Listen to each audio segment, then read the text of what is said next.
Hello everyone, this is Jared Pixley from Pixley for President again with your weekly video. This week I decided to do just a lighter one and discuss my cabinet picks. So the President has to nominate over 4,000 people for government positions. 1,300 of them require Senate confirmation. These positions include cabinet members, the top several members of a ton of organizations, U.S. attorneys for each state, ambassadors to other countries, federal judges, and a ton of people that just work in the White House. Now, my staff and I have discussed picks for government positions many times. I told them that I want people that have experience in their respective departments, as well as experience running a large agency. It is also important that the people not be yes men. I want someone who will tell me if I'm wrong. I have watched videos of some of Trump's cabinet meetings where everyone sucks up to him and tells him that he's the greatest person ever. They tell him that grocery prices are down, gas is under $2 a gallon, and his approval ratings are through the roof. To be honest, I would love to live in a world where gas was under $2 a gallon. Now, I don't need that. Yes, I want approval. I think everyone loves approval. But it's more important for me to do what's best for the majority of the people. Well, the first cabinet member that I decided I wanted is retired General Charles Q. Brown. He was an Air Force general that Trump appointed to the Joint Chiefs, and then Biden appointed to be chairman of the Joint Chiefs. He was a fighter pilot during a war, so he has combat experience. Then he was a flight instructor. And then he worked his way up to be general of the Air Force. I think he would be a good choice for Department of Defense. He has about 40 years of military experience. In 2020, Times Magazine listed him as one of the 100 most influential people in the world. He earned a Bronze Star, a Legion of Merit with 3 oak leaf clusters, a Distinguished Service Medal, a Meritorious Service Medal with 2 oak leaf clusters, a Defense Distinguished Service Medal with 2 bronze oak leaf clusters, and various other commendations. He seems to know what he's doing. He ran the Air Force. And I'm sure he's man enough to tell me to my face that I'm wrong.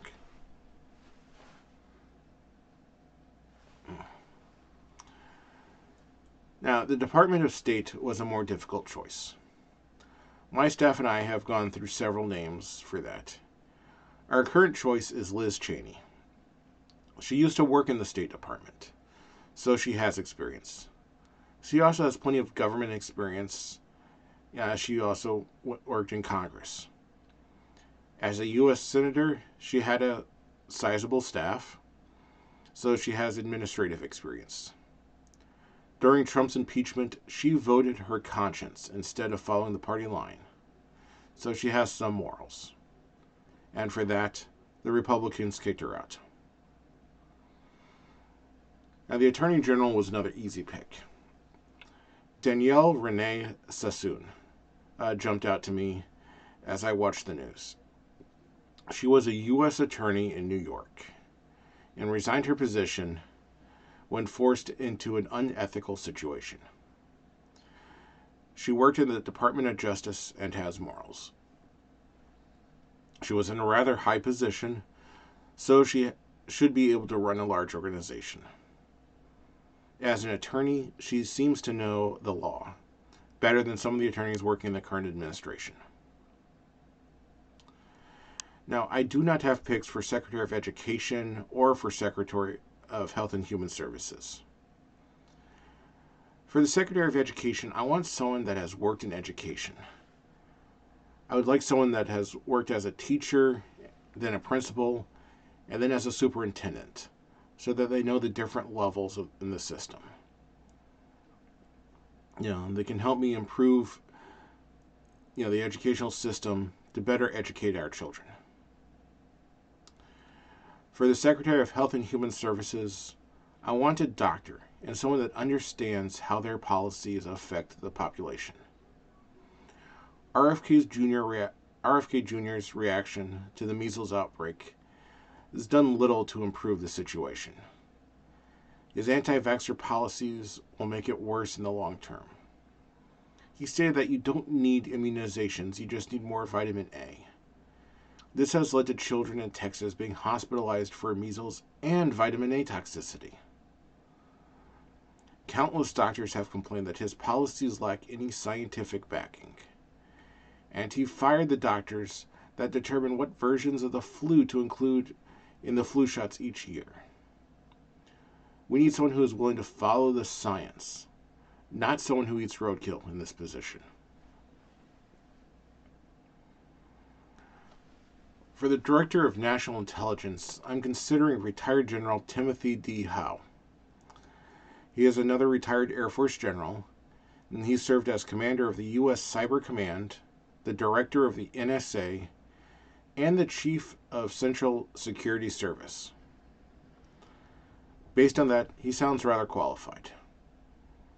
He's also earned the Bronze Star and 3 Legions of Merits. For the head of the Environmental Protection Agency, I am considering Alexandria Ocasio-Cortez. She seems like she might be a good choice, but I'm not 100% sold on her. I would need to meet with her and discuss it first. In fact, I'll need to meet with everyone to get to know them better.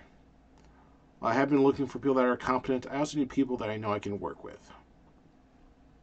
In the book The White House World, it suggests that the president-elect and his cabinet should go and sequester themselves together for a few days to get used to working together.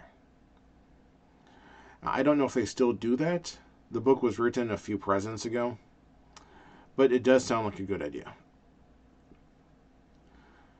To be honest, those are the only solid cabinet picks that I've come up with yet.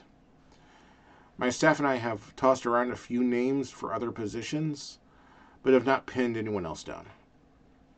In my book, Pixley for President, I have a section of appointments with a lot of names. Many of those names are just placeholder names. They were former deputies of those agencies. With experience as the number 2 person, they should be able to step up to the number 1 person. To finish this video off, let's discuss the Vice President. The Vice President is not a cabinet position, but he does sit in on cabinet meetings. As an independent candidate, getting a running mate is a little harder. In my book, I mentioned wanting Dwayne "The Rock" Johnson as my running mate. Having him on the ballot would get me a lot of votes, I'm sure. While he was my first pick, my staff and I have tossed around some other names. Kevin, my campaign manager, says that I shouldn't worry about it because when I'm leading the polls, a running mate will appear. He's right, I know. When I'm leading the polls, thousands of people will be applying to be a part of my administration. But I think it'll be easier to lead in the polls with a running mate backing me up. Having another person will make campaigning a lot easier. Right now, the current pick is Senator Mark Kelly. He has a lot of traits that I'm lacking. He's a veteran. He has political experience and political connections. He has a lot more followers than I do on social media. Would he be willing to be my running mate? I don't know. I'm not in his orbit, so I can't ask him. I'm not important enough for him to even reply to my emails. Now, as time passes, perhaps someone else will stand out. The news cycle is constantly changing. But that's the thought, that someone who would really complete, the ballot, someone who can fill in the gaps I don't have, would be a great running mate. And obviously someone more popular than me to help me get the votes and followers. So, I want to thank you very much for watching this video today. Please like, subscribe, share, and Dwayne Johnson or Mark Kelly, if either one of you are watching, please give me a call. I'd appreciate it. Have a wonderful day.